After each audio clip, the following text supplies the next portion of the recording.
नाज़रीन, कशीदगी बहुत उरूज के ऊपर चली गई है। ईरान की जानिब से अमेरिका की तमाम बेसिस को निशाना बनाने का ऐलान कर दिया गया है। ईरान की जानिब से जंग का ऐलान किया गया है और कहा है कि तमाम अमेरिकी बेसिस को वो हिट करने जा रहे हैं। और इसके साथ साथ फलस्तीनी रेजिस्टेंस के बड़े ऑपरेशंस की तफसीलात सामने आ रही हैं, जिसमें इजरायली फौजियों की हलाकतें रिपोर्ट की जा रही हैं। और फ्रांस की जानिब से अमेरिकी एम्बेसडर को रिस्पॉन्ड किया गया है, जिसने ये कहा कि कोई फलस्तीनी रियासत जो है वो नहीं बनने वाली है। इसी दरमियान ये बताया जा रहा है कि लॉस एंजलिस से मुजाहरे निकलकर तमाम अमेरिकी रियासतों के अंदर जो है वो एक्सपेंड हो सकते हैं और टेक्सास के अंदर नेशनल गार्ड जब डिप्लॉय की जा रही है, यानी लॉस एंजलिस के बाद दूसरी रियासत जो है वो टेक्सास, वहां पर नेशनल गार्ड को डिप्लॉय करना शुरू कर दिया गया। और तमाम रियासतों के अंदर बताया जा रहा है कि ये मुजाहरे जो है वो फैल सकते हैं। ओस्लो के अंदर जो नॉर्वे का कैपिटल है, वहां पर बड़ी अहम मुलाकातें हो रही हैं, वो भी आपके सामने रखेंगे। और अमेरिका की जानिब से सैंक्शंस जो इजराइल के ऊपर कल लगी हैं, उसको कंडेम किया गया। अब आप जरा देखिए कि ये इंतजामिया नेतन्याहू को प्रोटेक्ट करने के लिए, उसकी कैबिनेट को प्रोटेक्ट करने के लिए, जिसको सब वॉर क्रिमिनल डिक्लेयर कर चुके हैं, उसको प्रोटेक्ट करने के लिए किस हद तक अपने आप को आइसोलेट कर रही है और किस हद तक अपनी क्रेडिबिलिटी जब लूज कर रही है। दुनिया का एक मुल्क भी अब अमेरिका के इस बयानी के साथ नहीं खड़ा है। दुनिया ने नेतन्याहू की गवर्नमेंट को वॉर क्रिमिनल डिक्लेयर कर दिया है। अब तो यूरोप भी सैंक्शन लगाने लग गया है और उनके पास भी कोई डिफेंस के लिए कोई बात नहीं कि इजराइल का दिफा किस तरह से करे, उन्होंने भी सैंक्शन लगा दी। तो अमेरिकन जो एडमिनिस्ट्रेशन है वो अपने आप को आइसोलेट कर रही है, इससे ज्यादा कुछ भी नहीं है। फिर एक और यहां पर तनाज़ा ट्रंप और यूरोपियंस के दरमियान खड़ा हो रहा है, जिसमें ट्रंप की जानिब से कुछ देर पहले खुलकर जो है वो जो फार राइट पार्टीज का दोबारा से इमरजेंस हो रही है यूरोप के अंदर, जिसको यूरोपियंस अपने लिए सबसे बड़ा थ्रेट समझते हैं, ट्रंप की जानिब से उस नैरेटिव की सपोर्ट कर दी गई है। बिल्कुल ओपनली उसने फार राइट पार्टीज का जो नैरेटिव है इमिग्रेशन के हवाले से, उसको सपोर्ट कर दिया है। तो ये तमाम सूरत हाल आपके सामने रखेंगे। आगाज करते हैं ईरान से। नाज़रीन, संडे को मुलाकात होने जा रही है ईरान और अमेरिका के दरमियान और ये 6th राउंड होगा। और इससे पहले कशीदगी बहुत उरूज के ऊपर चली गई है। मतलब एक बार फिर वॉर, सिर्फ यही बात जब चलना शुरू हो गई है। बहुत ज्यादा एस्केलेशन इस वक्त देखी जा रही है और एक बार फिर सवालात उठ गए हैं कि क्या ये मुज़ाकरात कामयाब हो भी सकेंगे और अगर नहीं होंगे तो उसके बाद क्या होगा। और ट्रंप ने कहा है कि उसको एग्रीमेंट होता हुआ नजर नहीं आ रहा। अब ये तो बड़ी अजीब सी बात होगी कि ट्रंप कह रहा है कि उसको एग्रीमेंट होता हुआ नजर नहीं आ रहा और उसने कहा है कि दूसरा ऑप्शन जो है वो जंग है। और फौरी तौर पर ईरान से जवाब आया और ईरान ने कहा कि हम जंग के लिए तैयार हैं और उन्होंने कहा है कि हम तमाम तर जो अमेरिकी बेसिस हैं उनको मिडिल ईस्ट के अंदर हिट करने जा रहे हैं। अच्छा, तमाम तर से मुराद तो फिर तमाम तर हैं, इसमें जो गल्फ रियासतें हैं वहां पर जो अमेरिकी बेसिस हैं उनको भी हिट करने का जो ऐलान है उनकी जानिब से किया गया है। यानी इससे पहले यह था ना कि जहां से हमला होगा, अब यह बात नहीं है। उन्होंने कहा कि हम तमाम की तमाम जो बेसिस हैं उनको अटैक करेंगे और अमेरिका को जो रीजन है ये लीव करना पड़ेगा। अब सूरत हाल यहां पर चली गई। वैसे जो गल्फ स्टेट्स हैं जहां पर अमेरिकन बेसिस हैं, वो अमेरिका को क्यों नहीं चाहते कि वो लीव करे, उनका अपना बहरहाल व्यू है और वो अमेरिका को देखते हैं कि ये उनको प्रोटेक्ट कर रहा है। किससे प्रोटेक्ट कर रहा है? Not from Israel but from Iran. वो कहते हैं कि भाई अमेरिका निकल जाएगा तो ईरान की जो डोमिनेंस है वो हमारे ऊपर कायम हो जाएगी। यानी उनको अमेरिकन इजरायली डोमिनेंस कबूल है, लेकिन ईरान की होगी या नहीं होगी, इस अजम्पशन के ऊपर वो कहते हैं अमेरिका यहां पर बैठा रहे और अमेरिका को वो एक स्टेबलाइज फोर्स कहते हैं कि इनकी वजह से यहां पर सिक्योरिटी बरकरार है। पता नहीं कौन सी सिक्योरिटी बरकरार है कि मिडिल ईस्ट परमानेंट वॉर्स के अंदर है, लेकिन बहरहाल शायद वो अपनी सिक्योरिटी देखते हैं कि भाई हमारे मुल्कों में तो जंग नहीं हुई, तो बहरहाल रीजन की सिक्योरिटी तो कायम नहीं हो सकी। और लेबनान, शाम, इराक, यमन, ये तो सारे के सारे इन्होंने जंगें देखी हैं। तो ईरान कह रहा है कि वो तमाम बेसिस को हिट करेगा। अब इससे बड़ी बात और क्या होगी? इसके बाद तो हिट ही होने रह गया ना कि खुलकर ईरान ने कह दिया कि हम तो बेसिस को निशाना बनाने जा रहे हैं। अब आप जरा देखिए कि टेबल कैसे टर्न हुआ है। इससे पीछे चले जाएं तो क्या बात हो रही थी कि अमेरिका और इजराइल असल में ईरान को जंग से डरा रहे थे कि अगर ये निगोशिएशन, जो कि असल में एक सरेंडर डॉक्यूमेंट है, अगर इसके ऊपर तुम राजी ना हुए तो तुम्हारे पर इजराइल हमला कर देगा। और ऐसी सूरत हाल बना दी कि अभी हमला हुआ, सुबह हुआ, शाम हुआ, बस जनाब किसी भी वक्त हमला हो सकता है। अच्छा जी, वो भी अलर्ट है, वो भी अलर्ट है। ये एक सूरत हाल बनी हुई। यानी ईरान को किससे डराया जा रहा था? जंग से। और अब आप देखिए कि वो टेबल कैसे टर्न हो रहा है। ईरान तो कह रहा है हम जंग के लिए तैयार हैं और 24 घंटों में ईरान ने 2 बड़ी अनाउंसमेंट की। एक तो कहा कि हम इजराइल की जो न्यूक्लियर साइट्स है उनको निशाना बनाएंगे और अभी वो कह रहे हैं कि हम इनकी बेसिस को निशाना बनाएंगे। तो मतलब सारा टेबल जब टर्न हो गया, अब ट्रंप कह रहा है कि जंग होगी और ईरान कह रहा है हम तो जंग के लिए तैयार बैठे हुए हैं और तमाम बेसिस और इजराइल की न्यूक्लियर साइट्स। पहले जरा ट्रंप की जो स्टेटमेंट्स आई हैं वो आपके सामने रखते हैं। Our confidence in concluding an agreement with Iran has diminished diminish से मुराद ये होता है कि खत्म हो गया है, गायब हो गया है, यानी कोई हमें नहीं लग रहा कि ईरान के साथ हमारी एग्रीमेंट होगा। ट्रंप कह रहा है it's better to reach a deal with Iran without a war, अच्छा है कि ईरान मुआहिदा कर ले वगरना जंग होगी। I do not see the same enthusiasm among the Iranians to make a deal and I think they will make a mistake but we will see. Iran जो है वो मुआहिदा ना करके गलती करेगा, वहां उनमें कोई मुझे ये नजर नहीं आ रहा कि वो मुआहिदा करने के उस मूड के अंदर हैं और वो एक मिस्टेक होगी और वी विल सी। लेकिन बहरहाल अब ट्रंप की जानिब से धमकी, इसके जवाब में ईरान से जो रिस्पांस आया है बड़ा गैर मामूली रिस्पांस है, यानी इस तरह खुलकर कहना कि हम अटैक करेंगे अमेरिका को। ये अब मुझे बताइए ये कौन सा मुल्क है जो कह सकता है? कोई एक मुल्क तो बताएं जो कह सकता है कि हम अमेरिकन बेसिस को निशाना बनाएंगे। गल्फ रियासतें तो अभी तक एक स्टेटमेंट ये जारी नहीं कर सकी कि गजा का जिम्मेदार अमेरिका है। क्या किसी एक मुल्क से ऐसी कोई स्टेटमेंट जारी हुई है? तो इस प्लेनेट पर कौन है जो ये कह सके कि हम अमेरिकन बेसिस को निशाना बनाएंगे? कौन है जो ऐसा कह सकता है? ये मामूली बात नहीं हुई है। Iran warns US bases across region in range, तमाम की तमाम बेसिस हमारी रेंज के अंदर हैं। We will strike if provoked. Amid rising tensions, Iran showcases military strength and asserts its readiness to confront any aggression targeting its sovereignty. भरपूर तरीके से हम तैयार हैं। तो हमें ये धमकियां ना लगाई जाए, मुआहिदा करना तो बैठ कर किया जाए, ये हमें ना बताया जाए कि अच्छा हमला कर देंगे, ये हमला करेंगे तो उसका जवाब भी हम तैयार करके बैठे हुए हैं। ये इराक और शाम नहीं है और ये लिबिया भी नहीं है कि तुम हमला करोगे और बस हम आगे से तैयार बैठे हुए। तो मुआहिदा करना हम चाहते हैं, मुआहिदा हो, लेकिन वो सरेंडर डॉक्यूमेंट नहीं होगा और साथ ये धमकियां नहीं चलेंगी। If the US Iran talks do not yield results, the other parties losses will certainly be greater than hours. Iran कह रहा है अगर मुआहिदा नहीं होता तो जिस जंग की बात की जा रही है डेफिनेटली उसमें हमारे बहुत ज्यादा लॉसेस होंगे, हमें बहुत ज्यादा नुकसान उठाना पड़ेगा। लेकिन एक बात तय है, द अदर पार्टीज लॉसेस जो है वो हमसे कई गुना ज्यादा होंगे। डेफिनेटली हमें नुकसान होगा, लेकिन हम ये यकीन दिलाते हैं कि जो दूसरी पार्टी हमारे पर हमला करनी यानी अमेरिका और इजराइल, ग्रेटर लॉसेस उनको उठाने पड़ेंगे। जंग में हमारा नुकसान तो होगा लेकिन असल नुकसान उनका होगा। In the event of any clash the United States must leave the region because all its bases will be in our cross hairs. America को यह रीजन जो है वो लीव करना है और इनकी तमाम जो बेसेस है वो हमारे निशाने के ऊपर होंगी और वो अंडर अटैक आएंगी। और उसके बाद मतलब वो कैसे यहां पर रहेंगे और ये रीजन लीव करना है। If any conflict is imposed on us we will target all American bases in the host countries without any compromise.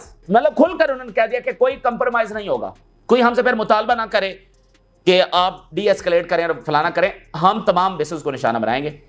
बड़ी ही सख्त तरीन बात ईरान से सामने आ गई है। Iran defence minister says we are ready for war. If war breaks out, the other side will certainly suffer more casualties than us. हमारी भी casualties होंगी, लेकिन एक बात तय है कि असल casualties उनकी होंगी। And the United States will be forced to leave the region. Just last week we tested a missile with a 210 warhead.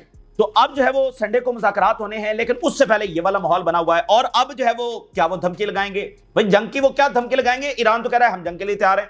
तो अब या तो ईरान की टर्म्स के ऊपर बात करनी है, मुआहिदा करना है, या फिर जो भी अमेरिकन रास्ता लेना है ले ले। लेकिन इससे एक बात वाज़ेह हो गई है कि जो भी होगा वो ईरान की शरात के ऊपर होगा, वरना मामला नहीं चलेगा। और अगर जंग करनी है तो ईरान बता रहा है कि उस जंग के कॉन्सिक्वेंसेस क्या होंगे। इसी दरमियान ईरान के फॉरेन मिनिस्टर ये कह रहे हैं कि संडे को जो मुज़ाकरात होने जा रहे हैं उसमें for the very first time जो रिटर्न प्रपोजल है वो ईरान की जानिब से पेश किया जा रहा है। यानी ईरान अपनी बाकायदा डिमांड्स ऑन पेपर जो है वो अमेरिका के सामने रखने जा रहा है। इससे पहले अमेरिका का प्रपोजल ईरान को आ चुका है, जिसको ईरान ने रिजेक्ट कर दिया है। अब ईरान प्रपोजल जब रखने जा रहा है। रशिया ने ईरान की मुकम्मल हिमायत कर दी है, उनके मौक़िफ़ की मुकम्मल हिमायत कर दी है और इस बात की हिमायत कर दी है कि ईरान के पास मुकम्मल राइट है यूरेनियम इनरिचमेंट का। जरा देखिए, Iran has the full right to enrich uraniums. देखिए सारी बात तो यहीं पर अड़ी हुई है ना, यूरेनियम की अफजूदगी का मामला है सारा।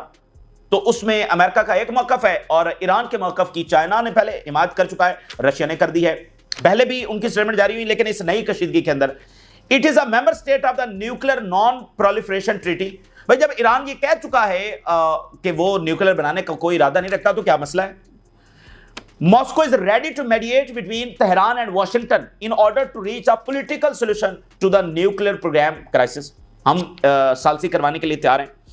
अच्छा, इसी दरमियान जो है वो ओस्लो के अंदर गैर मामूली कुछ मुलाकातें हो रही हैं। ओस्लो के अंदर एक कॉन्फ्रेंस हो रही है और वहां पर जो है वो तमाम अरब फॉरेन मिनिस्टर पहुंचे हुए, Saudi Arabia, UAE, Qatar, Jordan, Egypt, ये सब फॉरेन मिनिस्टर वहां पर पहुंचे और ईरान के फॉरेन मिनिस्टर वहां पर पहुंचे हुए हैं।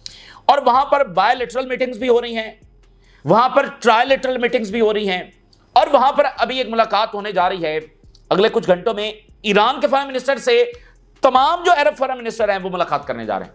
अब आप देखिए ये कितनी गैर मामूली मुलाकात होगी कि तमाम अरब फॉरेन मिनिस्टर इधर एक ईरान के फॉरेन मिनिस्टर उनके साथ मुलाकात करने जा रहे हैं। तो इसमें गजा और अमेरिका के साथ टॉक्स, जंग, फ्यूचर ऑफ द रीजन, ये सारी चीजें जो डिस्कस होंगी। अभी कुछ ही देर पहले एक वहां पर मुलाकात हुई है, ट्रायलैटरल मीटिंग हुई है इजिप्ट, ईरान और ओमान के फॉरेन मिनिस्टर्स की।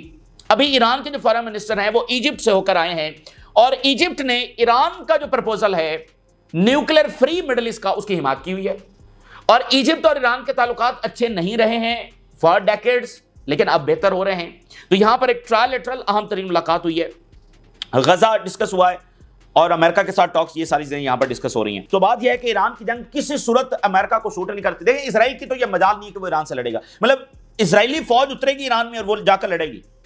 अल्टीमेटली तो ये जंग अमेरिका को लड़नी है, तो अमेरिका को किसी सूरत ये जंग सूट नहीं करती है और ये एक बिगेस्ट मिस्टेक होगी। और टकर कार्लसन जैसे लोग भी बारहा इस बात को दोहरा चुके हैं और बहुत सारे उनके बड़े थिंक टैंक्स इस बात को दोहरा चुके हैं। लेकिन इजरायली लॉबी है, अगर अमेरिका फर्स्ट की पॉलिसी को ट्रंप लेकर चले तो ये जंग सूट नहीं करती, लेकिन अगर वही रिवायती इजराइल फर्स्ट की पॉलिसी को लेकर चलना है तो बहरहाल फिर क्या कहा जा सकता है। और ये सिर्फ और सिर्फ तबाही होगी, इसमें कोई अमेरिका को फतह हासिल होने वाली नहीं है। और ये इटसेल्फ अपने आप में इसका स्केल इतना बड़ा होगा कि ये अपने आप में एक ग्लोबल वॉर होगी।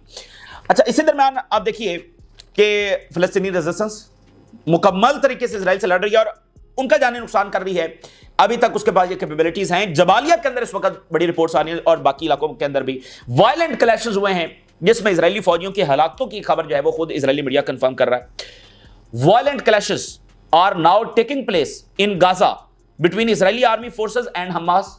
जब वहां से ये खबर अभी आनी है कि गवर्नमेंट डिसॉल्व होगी नहीं होगी, पार्लियामेंट की डिसॉल्व होगी नहीं होगी, वोटिंग होनी है, तो इधर से फौजियों की हलाकतों की खबर आ रही है।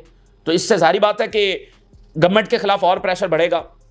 Soldiers were transferred to Israeli hospitals following violent clashes in Jabalia north of the Gaza. Israeli media के मुताबिक हेलीकॉप्टर्स ने उनको ट्रांसफर किया है। Finish fighting in Gaza strip between Hamas fighters and the Israeli army, ये जनाब सूरत हाल है। Netanyahu को आज करप्शन ट्रायल के लिए अदालत में लाया गया, तो वहां पर उसने कहा कि मैं तो बहुत बीमार हूं और मुझे जो है वो लीव मिलनी चाहिए। तो अभी जब वो मामला चल रहा है तो बीमारी कह रहा है कि मैं बहुत ज्यादा बीमार हूं। इसी दरमियान अमेरिका ने कंडेम किया है सैंक्शन जो लगी हैं इजराइल के ऊपर। मार्को रूबियो ने स्टेटमेंट जारी करते हुए कहा कि सैंक्शन जो है वो इंपोज की गई हैं यूके की जानिब से। ये उनका ट्वीट है जिसमें यूके का उन्होंने नाम लिया, Canada, Norway, New Zealand, Australia, on 2 sitting members of the Israeli cabinet for the very first time in history, और these sanctions do not advance US led efforts to achieve ceasefire. वो एक घिसा पिटा बयानिया जब सिक्योरिटी काउंसिल के अंदर resolution ceasefire की लाई जाती थी और अमेरिका वीटो करता था, हर बार क्या जवाब देता कि इससे मामला हल नहीं होगा, अगर यहां पर बैठकर हम सीजफायर पास कर देंगे तो मसला हल नहीं होगा, हम वहां पर बात कर रहे हैं। वही घिसा पिटा बयान है कि इन सैंक्शन से तो जो हम एफर्ट्स कर रहे हैं सीजफायर की वो खराब हो सकती है। तो अब आप जरा अंदाजा करें कि देखिए चिली जो है, चिली ने अपना डिफेंस अटैची वापस बुलाया और अंदर ही अंदर एक धमकी लगाई गई चिली को, और चिली जो है वो पीछे नहीं हटा बल्कि मजीद आगे बढ़ा और बाकी मुल्कों से भी।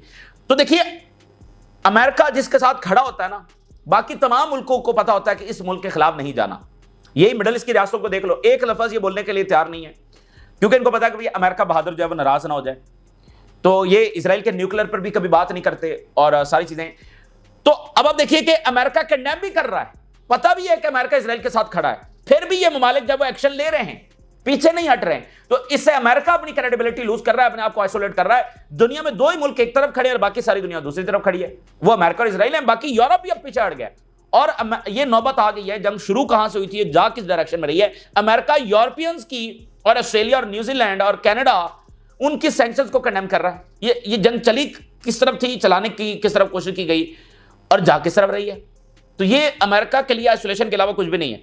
और नेतन्याहू ने थैंक यू किया सेक्रेटरी रूबियो को और कहा कि फॉर योर मॉरल क्लैरिटी, देखिए आप कितने क्लियर हैं कि मोरालिटी क्या है। देखिए मोरालिटी जब इसराइल के साथ खड़े होने, आप देखो आप अमेरिका कितना क्लियर है मोरालिटी के हवाले से। तो इसराइल अपनी जो मोरालिटी है, अपने क्राइम्स की जस्टिफिकेशन है, वो अमेरिका से ड्रॉ करता है कि देखिए अगर अमेरिका ने किया तो देखिए फिर हम कौन सा गलत कर रहे हैं।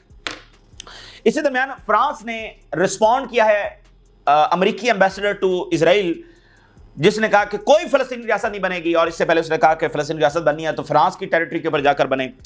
तो अभी उसने काफी हर्जा सराई किया। तो फ्रांस से क्या जवाब आया, और यही बात हम पहले दिन से दोहरा रहे हैं, the Palestinian state solution is the only alternative to a permanent state of war and this is what we are working towards. देखें यही असल बात है, दुनिया को यह समझ आ गई है कि अगर फलस्तीनी रियासत नहीं बनेगी तो क्या होगा, तो परमानेंट स्टेट ऑफ वॉर रहेगी मिडिल ईस्ट के अंदर। और पहले इनको ये जंगें सूट करती थी, खुद फ्रांस ने आकर मिस्र के ऊपर हमला किया हुआ है, इसराइल के साथ मिलकर बरतानिया ने किया हुआ है। तो पहले ये जंगें इनको सूट करती थी, असलहा बिकता था, क्राइसिस थे तो इनको फायदा होता था। लेकिन अब ये जंगें इनको सूट नहीं कर रही हैं, जिसमें सबसे बड़ा इनको मसला रेफ्यूजीज का, इमिग्रेशन का आ रहा है। तो उनको ये समझ आ गई, यानी 7 अक्टूबर ने ये बात स्टैब्लिश की है कि अगर फलस्तीनियों को उनके राइट्स नहीं मिलेंगे तो यहां पर परमानेंट वॉर्स हैं, तो फिर परमानेंट वॉर भुगतेंगे सब, यहां पर मामला आगे नहीं बढ़ सकता।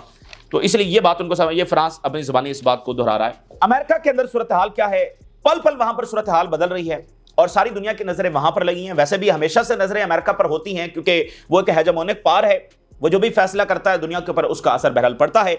अब अमेरिका क्योस के अंदर ड्रैग होता चला जा रहा है, यानी एक क्योस है जिसके अंदर अमेरिका अपने आप को उलझाता चला जा रहा है, और ट्रंप का जो एग्रेसिव स्टांस है वो सूरत हाल को और बिगाड़ रहा है। ठीक है, और इसलिए 2 दिन से ये डिस्कस हो रहा है कि क्या अमेरिका डिस्टेबलाइज हो चुका है। तो हर घंटे वहां पर सूरत हाल खराब ही हो रही है, और इसका जो रूट कॉज है, और वो एक ऐसा है कि वो एक बाकायदा जंग है, यानी ट्रंप ये क्लियर है और वो सारी ताकत भी इस्तेमाल करेगा इनको डिपोर्ट करने के लिए, और वो नंबर्स इतने ज्यादा हैं कि वो कैसे डिपोर्ट होंगे। अब फौज भी बुला ली गई है।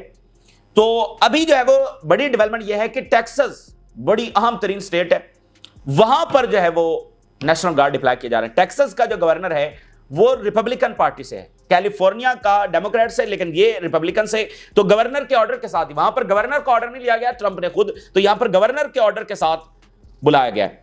Governor about sends national guard troops to San Antonio in advance of ICE protest.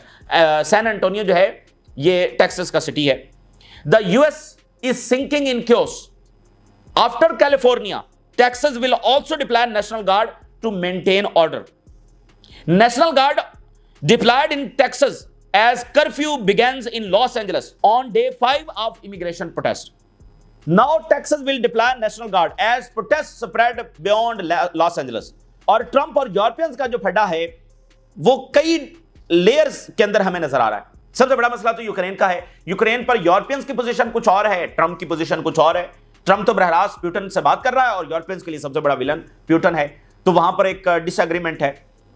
अच्छा, दूसरा जो सबसे बड़ा इस वक्त फड्डा पड़ रहा है और ये इससे भी बड़ा है, वो ये कि ट्रंप जो है वो फार राइट पार्टीज को, उनके बयानी को सपोर्ट कर रहा है। अब आप जरा देखिए, Europe must do something about uncontrolled immigration.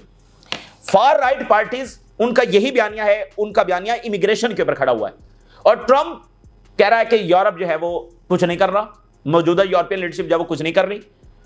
तो ट्रंप ने पोलैंड के अंदर जो प्रेसिडेंट जीते हैं जो फार राइट से हैं उनकी हिमायत की है, और उनके इलेक्शन के दरमियान भी व्हाइट हाउस से ओपनली स्टेटमेंट जारी हुई। ठीक है, तो आप देखें कि यूरोपियंस के खिलाफ कभी भी ऐसा इकदाम नहीं हुआ। यूरोपियंस और अमेरिका ने मिलकर दुनिया के अंदर अपनी हम ख्याल गवर्नमेंट्स को लेकर आए हैं। जैसे कम्युनिस्ट के साथ लड़ाई चल रही थी, तो वो अपनी हम ख्याल गवर्नमेंट्स जो हैं वो दुनिया भर के अंदर उन्होंने रिजीम चेंजेस किए। तो ये पहली बार ऐसा हो रहा है कि अमेरिका पुश कर रहा है रिजीम चेंजेस इन यूरोप, और किस बुनियाद के ऊपर? उसी बुनियाद के ऊपर जो अमेरिका में तब्दीली आई है। तो अमेरिका बहुत सारी यूरोपियन कंट्रीज के अंदर रिजीम चेंजेस करेगा, इससे आएगा तब्दीली तो आएगी, क्योंकि अमेरिका के पास पावर तो है। तो यूरोप तो और ज्यादा थ्रेट होगा, और मौजूदा यूरोपियन लीडरशिप तो इसको कबूल नहीं करेगी। तो ये तो क्राइसिस और बढ़ने जा रहा है इनके आपस के दरमियान, और इस सब के दरमियान चाइना राइज कर रहा है। चाइना आगे बढ़ता चला जा रहा है, ब्रिक्स एक्सपैंड कर रहा है। तो बात यह है कि आप जरा अंदाजा करें कितने दिन ये इसराइल को सपोर्ट जारी रख सकते हैं। जैसे मैक्रोन ने कहा कि हमारी रही सही कसर भी निकल जाएगी अगर हमने इसराइल को अकाउंटेबल ना ठहराया। तो कितने दिन है मुझे बताइए। यहां पर तो जंगें हैं, वो कई साल चलेंगी। ठीक है, अगर हम फिलहाल इस बात को साइड पे रख दें कि इसराइल को 2-4 साल में कोलैप्स नहीं होने वाला, तो जब तक वो कोलैप्स नहीं होता ये जंगें ही जंगें हैं। हमास के खत्म होने पर भी जंग खत्म नहीं होगी, कोई और आ जाएगा। क्योंकि जब इसराइल ने ऑक्यूपेशन की है तो हमास तो तब नहीं थी, हमास तो ये 80s के एंड पर बनी है, तो कोई और आ जाएगा, ये बात तय है। और हुतीज वो कब तक लड़ सकते हैं। तो ये बहरहाल इस वक्त की सूरत हाल है और नजरें हैं फिलहाल के जो पार्लियामेंट है वो डिसॉल्व होती है या नहीं। मामलात की तरफ जाते हैं। आप राय जरूर आगा करें। इजाजत दीजिए, अल्लाह हाफिज़।